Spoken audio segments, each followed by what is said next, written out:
Hey friends, hope everybody's doing well today.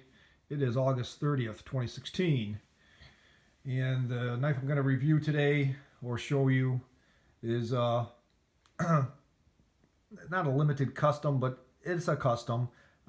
This is a guy named Trevor Berger, makes burger knives out of Cape Town, South Africa, and his knives are fantastic. I had a smaller version of one of these. It's called his EXK.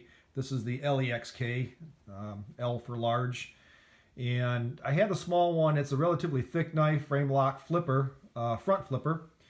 And I like the knife well enough, but for the thickness of it, I thought, man, would this be cool in a larger size? Unbeknownst to me, he did make a larger size. So I ordered one. As much as I like that other knife, the larger one is that much better. It's like I said, it's a frame lock.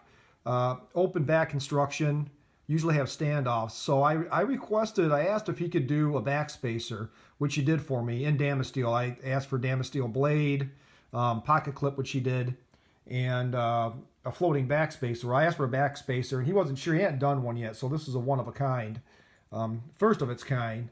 So he did a floating backspacer for me, which I think is just really cool looking.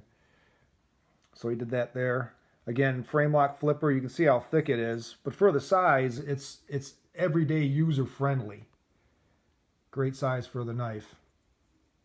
Nice thick blade. It is Damasteel.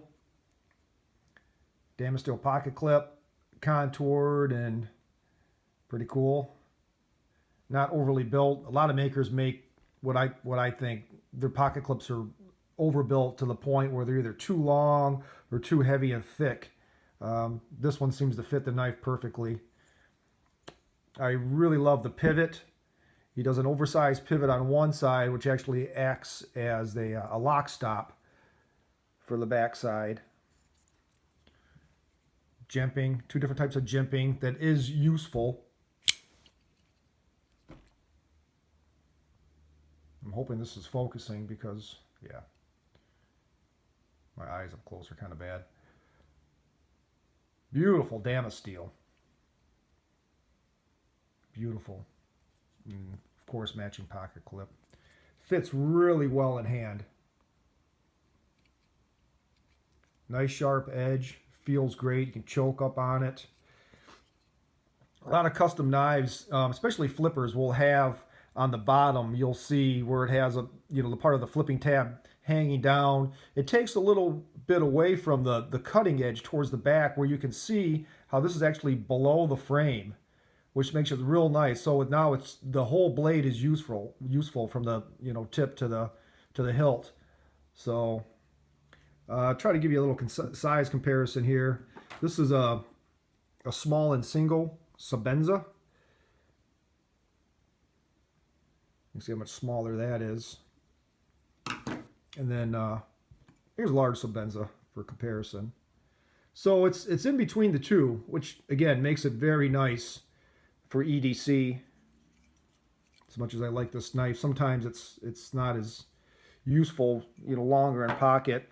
Even for as thick as this knife is, it fits and sits really well in the pocket.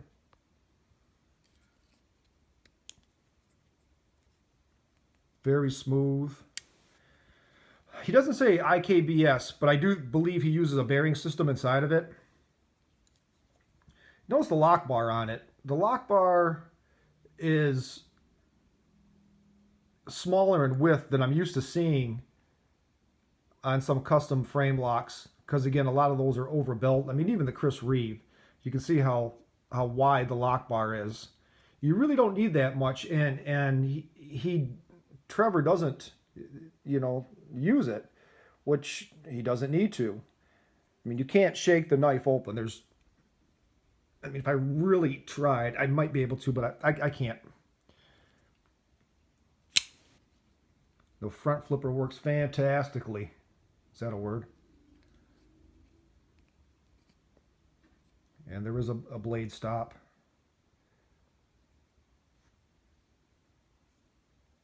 So I highly recommend his knives. They aren't cheap, but for what makers are charging nowadays for some of these things, they're ridiculous.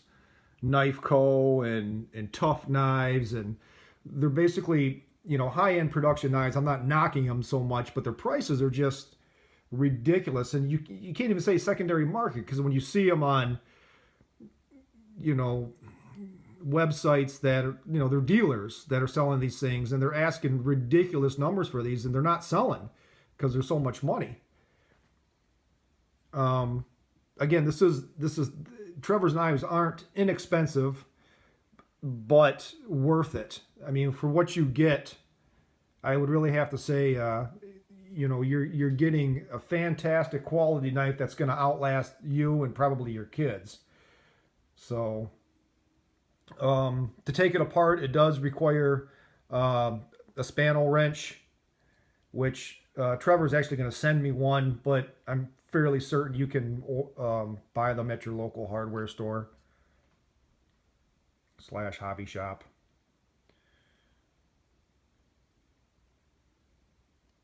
Again, fit and finish is just top notch on this.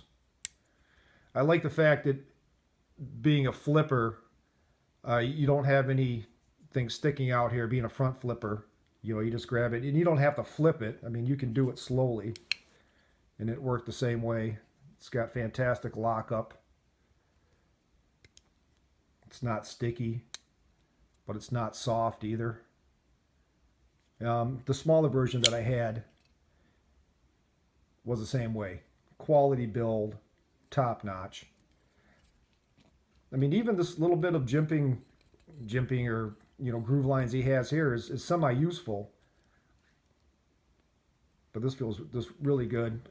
There are different styles of blades that he does.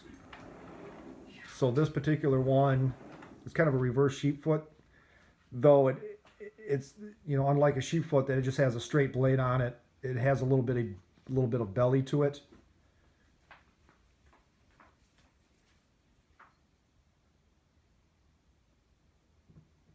So just a quick look. If you guys have questions or comments, feel free to post on the channel. I try to answer as soon as I see them. There are several of these for sale now, not with the backspacer, of course, because that was a special item, but I think you can get this knife like at Knife Center. He has several, they have several versions of this particular model in stock, the LEXK and the EXK. So, okay, thanks for watching. Stay safe, stay sharp.